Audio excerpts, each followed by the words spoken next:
Hello everyone, this is Sammy from Health and Vitality, and today we have a very special guest with us, Tony Wright, the author of Left in the Dark, which is set for a relaunch later this year called Return to the Brain of Eden. Hello Tony, nice to have you with us today. Hello, Sammy. How are you? I am fine. How are you today? Yeah, pretty good, pretty good. So tell us a little bit about your background and upbringing. What led you to this whole concept of human symbiosis with fruit then? Nice, easy one to start with. It depends how far I go back, I suppose. Yeah, I really grew up in a very kind of normal way, whatever that means. I didn't have any grand plans to go looking into the human condition or our evolution or our origins and so on. But I ended up studying plants and some plant sciences, and I guess that's where things started to come together a little bit. And I sort of had a little bit of a background in fairly orthodox ideas on I guess evolution and the standard ideas around evolution, and I was quite a skeptical state of mind when it came to anything that really wasn't scientific in the very orthodox way. But I bumped into one or two people, and they were interested in things that seemed a little bit unusual to me.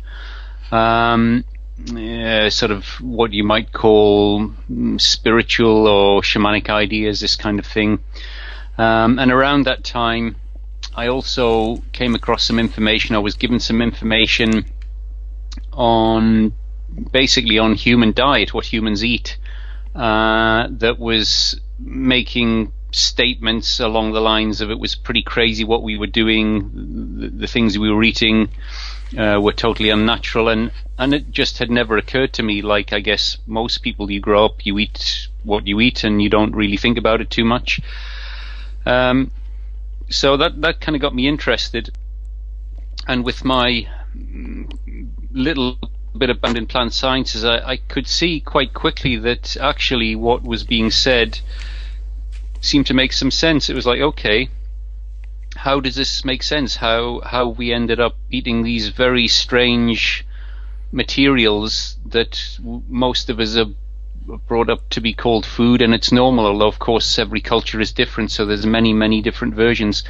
So that was kind of the start, and I guess I've got quite a curious nature, so I made a decision after 2 or 3 months of finding this whole diet thing interesting. Okay, well, what do primates eat? What's a rough idea of a primate diet? And I basically switched to eating as much raw food as I could. This was about 1991, just to see what would happen. I didn't have any plans to keep doing that forever. I just thought, well, I'll try it for a few months and see how I get on. And it was fascinating, all the kind of things that a lot of people experience when they make big changes to their diet. Not all of them particularly easy, sometimes quite challenging. But within 2 or 3 years, I noticed some subtle but quite clear changes in my state of mind, my thinking, and just general sense of beingness. And that really started to create more curiosity about these other ideas I'd been hearing about from different people. This sort of idea that we have more to us than perhaps what we normally experience. So really that was just where the ideas were starting to come together. And again, having this kind of curious nature, I began looking into other things I could experiment with, not just diet, but what other things I could bring together and see what happens. See what happens when you play around with the operating environment of your consciousness system, because I guess we're all in charge of that, even if we grow up thinking that's fixed and everything else is around that. But actually the very equipment we use or the very equipment that plays a big role in giving us a sense of who we are and what we are, actually is very very easy to change those specifications. So that's what I began doing, really looking at sort of some of the ancient spiritual and shamanic approaches and combining them with a raw food diet. And I guess, as I say, that's about 20 years ago, and the kind of experiences that started to emerge turned my curiosity into, I guess, a little bit of an obsession, and I just became incredibly interested in how it all worked, why different pieces or different traditions tried different approaches, and so on and so forth. So that was really the beginning of it, and slowly I kind of became aware that I was really investigating questions that many people had been investigating for the whole of human history. So I was clearly not trying to do anything new, but I was interested to see how I could put all these pieces together and maybe come up with something that makes sense. So that was the start of it. Right. How did you end up going to the whole sleep deprivation episode, and what you got out of it? What was your experience on the aftermath of that? Yeah, sleep deprivation. I think I forever I'll be known as the guy who did that sleep deprivation thing, which I guess is fair enough. But yes, I mean, it again, quite early on, when I started reading, a lot of material, not huge amounts from each particular tradition, but summaries of different ideas and traditions. And quite early on, I came across this idea that, I suppose the basic idea is that there's a latent or a different sense of self that resides in us all, but is difficult to experience. That was the kind of basic idea, which again is nothing new in that's embedded in so many traditions. So I was looking for techniques and practices that were claimed to allow access to allow some kind of change. And quite early on, I came across information that talked about sleep, and actually reducing sleep, or even eliminating sleep, stopping sleeping altogether for quite long periods, anything up to maybe about 7 days, was supposed to open up these doors, open up a window into a different experience.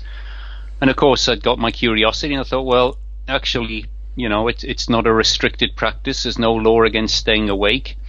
And at the time I was interested in this information, I'd been eating a primarily raw diet for about 3 years, and I thought, well, that might be an interesting combination, because obviously most people's experience, including my own, of when you stay awake, you get tired, you get irritable, you become clumsy, your balance and coordination goes, your speech can become slurred, and so on, and it feels pretty goddamn awful, which is what most people experience. So, well, this might be an interesting combination. Raw food, which, of course, another way of looking at raw food, it's like it's like molecular engineering. It's like you're building your construction materials and your fuel. Well, I'd made significant changes in those for about 3 years. So I thought, well, this might be interesting. So really, I just started doing some experiments of staying awake, initially 2 or 3 days at a time, and anything up to this period of about a week, which cropped up in a couple of traditions. I think it's implied in the Buddhist tradition that the Buddha reached some altered state, some state of enlightenment after meditating for 7 days. And of course, meditation by default is a form of staying awake, if presuming you're not falling asleep.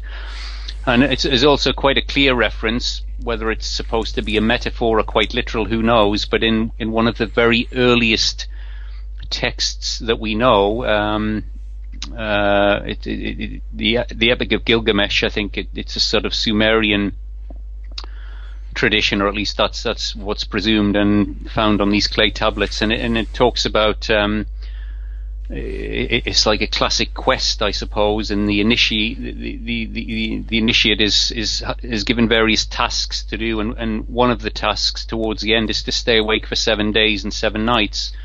The idea being that these approaches will regain access to the lost state of consciousness of the ancestors. So I had these kind of rough reference points, these rough ideas. I mean, I really didn't know what I was doing. It was just, oh well, let's try it and see what happens. And my early experiences, maybe they were lucky, maybe I got lucky quite early on, but I had some quite extraordinary experiences, things that I would never have expected in a million years. And of course, having those experiences quite early on, it further fueled my obsession. It's like, oh my God, there's, something in this, bearing in mind that I'd grown up pretty straight, very skeptical. So I was hooked. I thought, oh my God, there's something really going on here. What on earth is it? So that's going back to, again, maybe 1994 and 5. I was beginning those kind of experiments. And generally, it was a period of incredible fascination. Certainly periods of epic failure, trying to stay awake, particularly on your own. It always sounds a really good idea when you've woken up and you've had 6 or 8 hours sleep. You think, yeah, great, I'm going to stay awake for 3 days. By about 48 hours, it's a terrible idea, and you do anything to stop it, and of course, it's very easy to lose focus. You just need to sit down for 10 seconds and forget what you're doing, and next thing you wake up, a few hours later feeling dreadful. So that was a repeating pattern, but within that, every now and again, something quite bizarre or magical would happen, and that was what fueled the fire of curiosity. And without going into too much detail, there were classic and often described states that people do access, whether it's through meditation or yoga or shamanic traditional approaches and so on. The sleep deprivation alone, in combination with the diet, certainly was enough to get glimpses. I'm not claiming anything else, but there were glimpses of states that were, well, they were the kind of states that if you could press a button, you'd stay in that state forever and you'd never want to leave it, So it's pretty amazing. But certainly not an easy approach, certainly not, oh my God, you just stay awake for a couple of days and that's it. It was transient. The states never lasted very long. But they provided a framework. I thought, well, okay, what else can you put into the mix, and how else does this all fit together?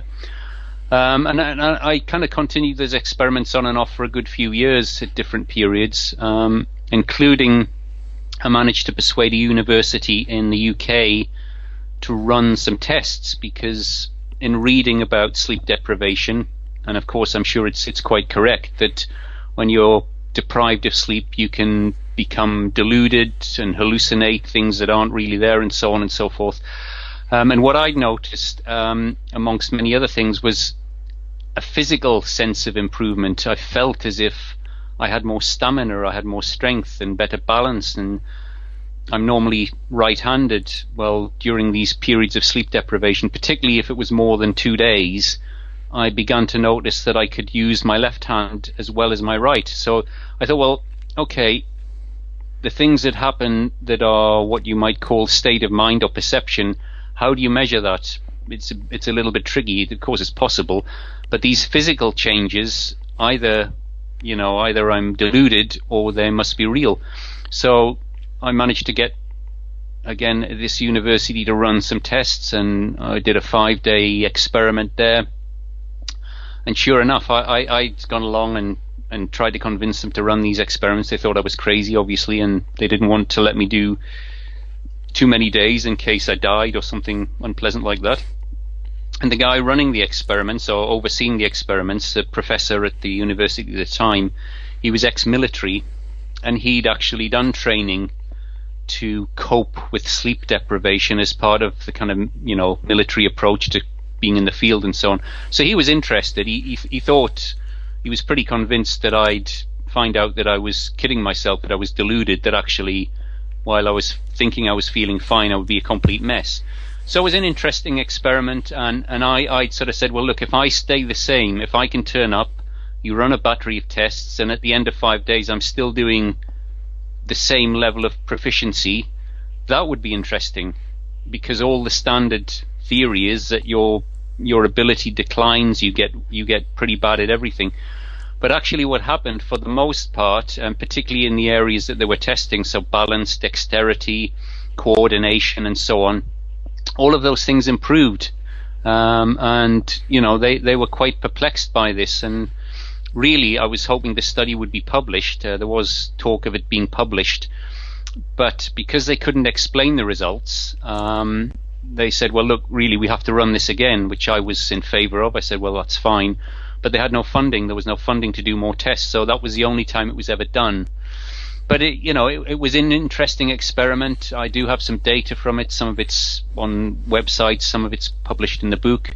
And as far as I'm aware, it's one of the few experiments where humans, and if you buy into the idea that we're primates, so a human built from and running on something closer to our original diet. I'm not saying it was exactly the same, but at least something closer, then running a battery of tests. A bit like if you're going to test a car or an aeroplane, it would be sensible to use the original specifications. If you're testing it with really poor quality fuel or poor quality components, you're not going to get true results. So I thought, well, all the studies that science currently does are based on this idea that what we currently build ourselves from is correct, even though the anthropologists, the primatologists, and the pharmacologists, and the molecular biologists would agree that in the past we would have been constructed from something completely different. So fascinating time. Got some interesting results. Unfortunately, it couldn't progress any further. I didn't have the funds or the resources, but it certainly convinced me that there was something about human sleep in our current state that isn't all we sort of understand it to be. And all the current tests, of course, don't take this into account. And then moving on, I guess, where a lot of people do ask me about sleep. All this time, I was trying to build this wider theory, trying to look at this wider picture, and trying to make sense of all these traditions that were talking about humans going into slow decline, becoming more deluded, and so on. And these various practices, which I began to look at as if they were treating a condition. Well, if there's a condition here, what is the condition? What's its nature? And can the treatments tell us anything about the condition? Like, can they offer a sort of diagnosis? So trying to piece all these things together, and quite early on came up with this idea, having looked at the neurological research, particularly the left and right brain data and material, which has been well written about for at least 40 years and is often dismissed as too simplistic. But something struck me there, that really maybe we'd missed something screamingly obvious, like a kind of a catch-22. And when I looked at the information, and based on some of my early experiences, I thought, well, there's all this information talking about the left side of our brain. It's perceptually dominant. It gives us our major sense of who we are most of the time. And all this information talked about what appeared to be unusual abilities or specialized abilities, but they included things like delusion and denial and a sort of constant inability to see reality, constantly lying. So all these things were in the literature, that the part of our brain that was usually in charge had all these weird and unusual traits. I thought, well, this is bizarre, because if it's in charge, it's the one then coming up with the conclusions. We're running these experiments. The left side of our brain's in charge. It's looking at the data and going, oh yes, these are specialized abilities. The left brain's very advanced, has all these specialized abilities, not quite sure what the right brain's up to. It's got all these kind of creative and emotional things and so on. But I immediately thought, well, isn't there something really simple here that we've missed? It's like self-assessment when you're potentially mentally unwell. It's not very safe to do that. Is it possible the left brain is just giving itself a clean bill of health and it doesn't want to hear anything else? Because that's what the data is saying. That's what the information was saying. So I had all these pieces put together, But having no resources, not being in the academic system in any significant way, I thought, how can I sort of draw some interest into this? And having written a manuscript and sort of put it together in a self-published package, I thought it might be interesting to put on a bit of a publicity exercise. And having done a lot of sleep deprivation and knowing the sort of challenges that brings, and also because I was eating in a certain way and had by that time, it was getting up for 15, 20 years at the time I did the publicity event, I actually found it a lot easier than most people do. And I think that was down to the diet, down to eating, a raw diet. So I tried to put on a major event in London with sponsorship and so on, and it almost came together, but eventually the potential sponsors, they got cold feet. They were afraid that I'd go completely crazy or I'd die again, a little bit like the university. So they backed out, and it didn't happen. So I ended up going to a very small bar, a public house in the town that I was living at the time. Not exactly ideal in many ways, but I knew the guy who owned the place, and I said, look, I'm thinking of doing this publicity event. I'm hoping to kind of draw a little bit of media attention to my research, into my book and so on.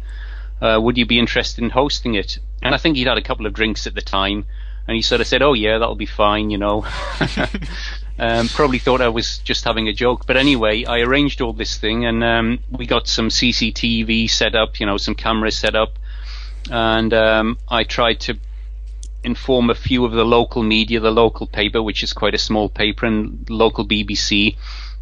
And I said, well, I'm going to try and break a very old record. It's not the only record. I knew that at the time, but it was a record that was well documented, and it was still, documents still exist online today.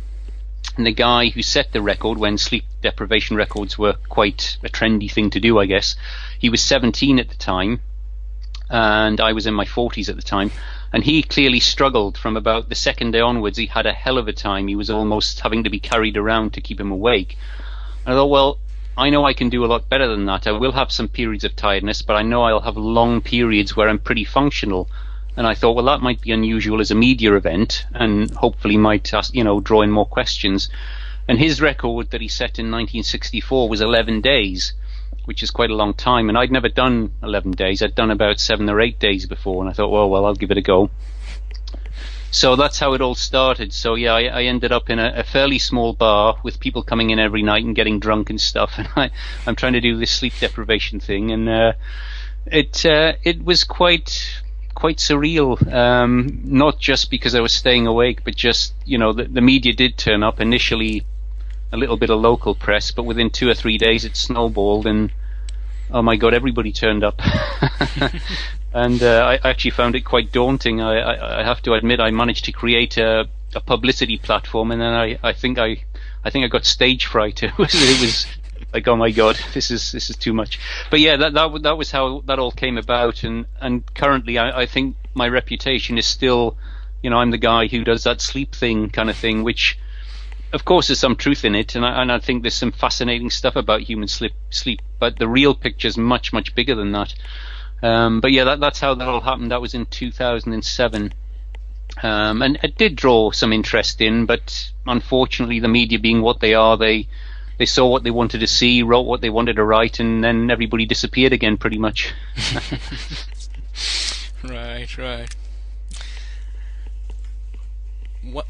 What sort of improvements and revelations you keep getting year after year the longer you eat a raw food diet and try to train yourself to be more right-brained in your activities? What sort of things you keep noticing over the years that keeps improving? Well, that's a good question, because I kind of decided fairly early. Well, when I say fairly early on, I was very intensive in my experimentation for 2 or 3 years because it was such a fascinating time. So it was weeks and months back to back of doing all sorts of unusual experiments, shall we say, and absolutely fascinating experiences.